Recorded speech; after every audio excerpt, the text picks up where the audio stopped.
Coming up on Torrance Today, 2022 is coming to an end, and we take a look back at some of our favorite memories.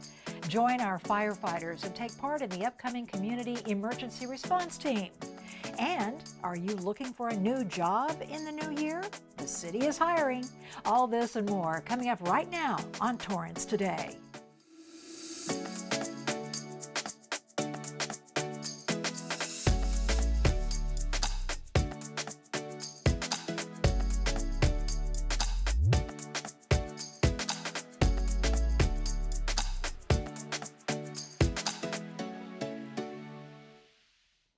Welcome to Torrance Today. I'm Bella Shaw. It's 4 p.m. on Thursday, December 29th.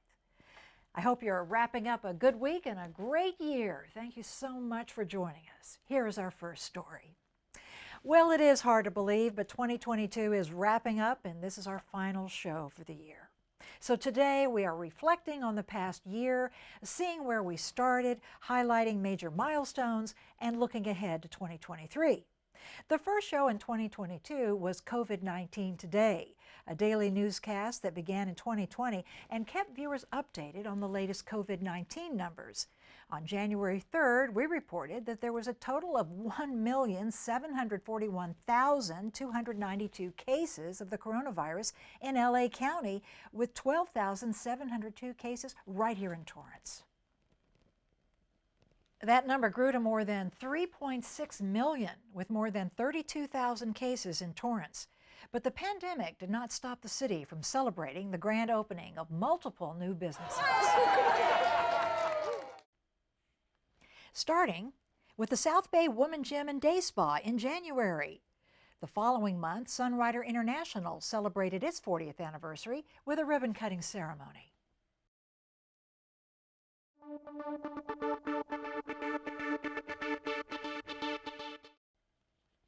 In March, COVID-19 Today came to an end with the Reflection series, where city leaders wrapped up the past couple of years of living and operating during these ever-changing times.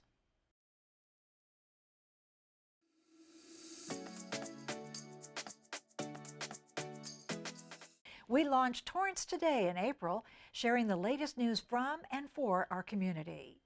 In May, we introduced you to a couple of Girl Scouts who fell in love with Jiu-Jitsu and empowered their troop, helping them to gain confidence and to better prepare themselves should they ever face a bully. In June, a group of older students at El Camino College celebrated their first in-person graduation ceremony since the pandemic began. And also that month, City Cable held a special live election coverage, and Torrance got a new mayor for the first time in 8 years.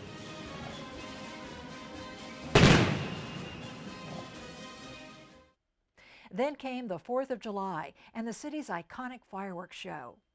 3290 Temporary Housing Village opened the following day, giving those experiencing homelessness a safe place to stay as they receive resources to transition to permanent housing. In August, National Night Out brought the community together once again with our Torrance police officers. It was back to school in September with a special group of incoming freshmen at North High kicking off the inaugural early college program, where they earn college and high school credits at the same time. Circus Vargas returned to town in October, bringing back exciting acts from international acrobats and entertainers to the Del Amo Fashion Center.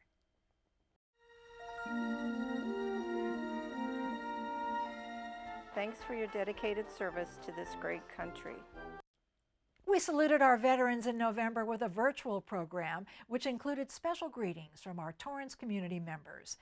And that brings us to December. Happy holidays! I like Santa. He gave me a candy cane. A month filled with holiday greetings, from Santa sleighing around the city to the annual lighting of the menorah in observance of Hanukkah outside City Hall, to featuring our local businesses decked out in festive decorations. And speaking of those decorations, we're so grateful to everyone who took the time and effort to make their spaces shine brightly throughout the holiday season.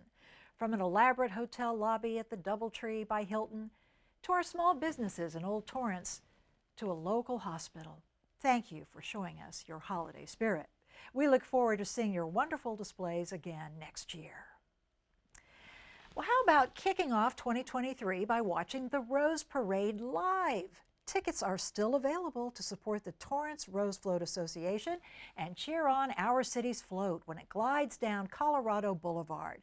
For $140, you can get a round-trip ride from Wilson Park to and from the parade site, grandstand seating, a program, and bottled water. You can bring your own food and blankets. The bus leaves at 5 a.m. on Monday, January 2nd, and returns around noon. The money raised from the ticket sales goes to help the Torrance Rose Float Association. To grab a ticket, go to torrancerosefloat.org/watch-the-parade. The Torrance Fire Department wants you to join its Community Emergency Response Team. It takes just 3 days to get certified, and new classes begin on Friday, January 20th. The Torrance Fire Department began training community members in disaster preparedness in the early 90s, and so far more than 1,000 people attended the academy. CERT is a designated course by the Federal Emergency Management Agency, or FEMA. It emphasizes what to do before, during, and after an area-wide emergency. This information becomes valuable when the city resources get stretched to their limits and additional help is a long way off. Firefighters hope many of our community members will take advantage of the free training opportunity. Participants will also receive a backpack filled with emergency supplies, courtesy of the Torrance Refining Company. To get started, go to torranceca.gov/class registration. As we head into the weekend, be sure to catch the latest episodes of Weekends in Torrance. On Friday, get a closer look at the Smog City collaboration with Torrance-based punk rock band Joyce Manor, and get a taste of their new beer called 40 Ounces to Torrance. Then get ready for the Rose Parade by learning about our city's decades-long tradition of building the city's own float. And on Sunday, the first day of 2023, meet Nina Schroeder, Senior Business Manager for the city's General Services Department, and learn why she's loved being a part of Team Torrance for 24 years.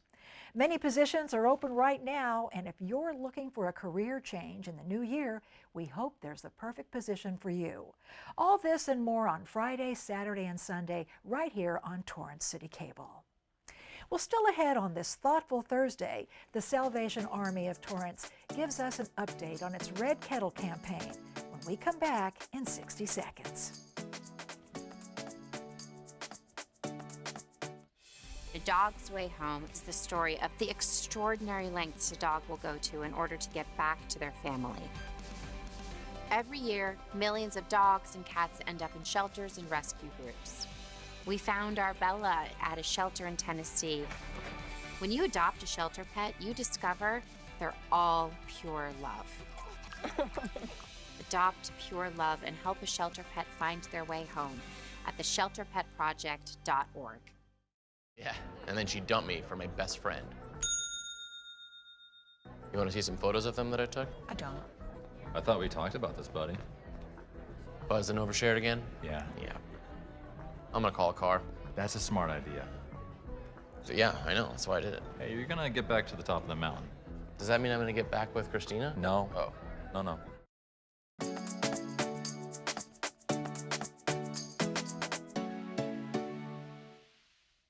At the end of every episode of Torrance Today, we want to leave you with a positive story that fits the theme for the day.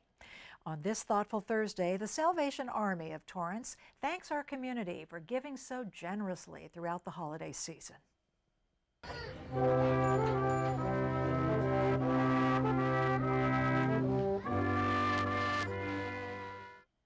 The Salvation Army Brass Band performed at the Seaside Holiday Lights in South Torrance, inviting passersby to enjoy the music and maybe feed the Red Kettle $1 or $2.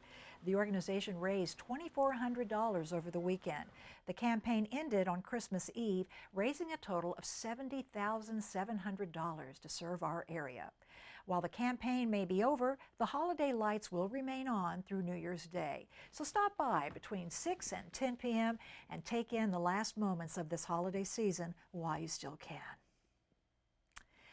And that's our show for today. Let us know if you have a positive story to tell by emailing us at torranceToday@torranceca.gov. Thank you so much for joining us. We'll see you back here in the new year with more news from and for our Torrance community. Have a great weekend.